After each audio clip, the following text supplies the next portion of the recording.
Hi guys, my name is Narendran. Today I'm going to share you guys about forging. Metal objects surround us, from the chairs we sit into the vehicles we drive. Metals are so important that humanity advanced from the Stone Age to the Bronze Age and from Bronze Age to the Iron Age due to the discovery of new metals. Even though these metals were discovered much earlier than the advent of the respective ages, the methods of working on them were not developed.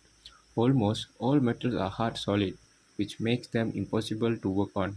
So how do we change their shape, size, texture and form to our required way? This is done by various metallurgical processes.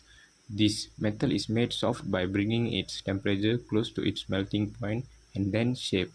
This is called forging. When the metal is melted by bringing it to its melting point and then shaped, it's called casting. Different metals retain their hardness in different manners with different procedures. A good example for these statements are swords.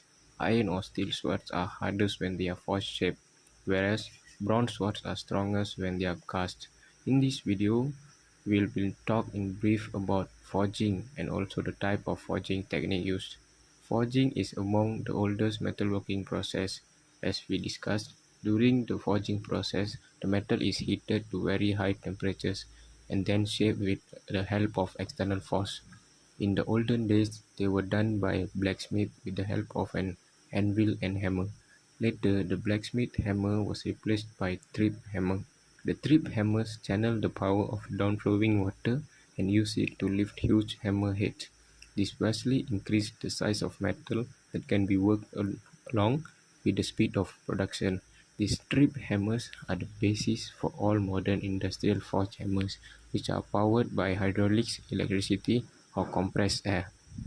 These hammers have a reciprocating weight of upwards of 1 ton.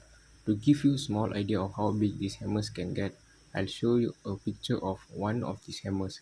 The Crusoe steam hammer, built in 1877, is 25 feet high and was able to deliver a blow of up to 100 tons on the workpiece. Forging is done to increase the strength of a metal. This is especially true for iron, as forged iron is much stronger than cast or machined iron.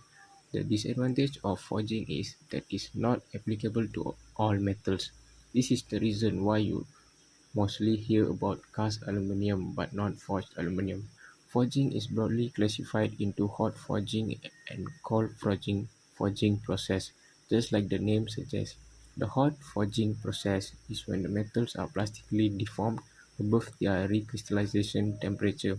In cold forging, the metals are shaped in a different ambient temperature, and this is usually below their recrystallization temperature. Cold forging is mostly used to make small metal items like screw and nails. It is also called a chipless forming process and is often requires no machining to be done. The biggest advantage of the cold forging process is mass production. Because of this, the process is mostly commonly used to mass produce small components like screws, bolts, and nails. The process also requires very little finishing work on the end product. This also saves money to the manufacturer and is economical. However, this process cannot be used for complex shapes. There is also a chance that the finished component tend to have residual stress in it. The next type of forging process is hard forging. In hot forging, the raw material of metal is heated to very high temperatures and then shaped. This is all about forging. Thanks for watching the video.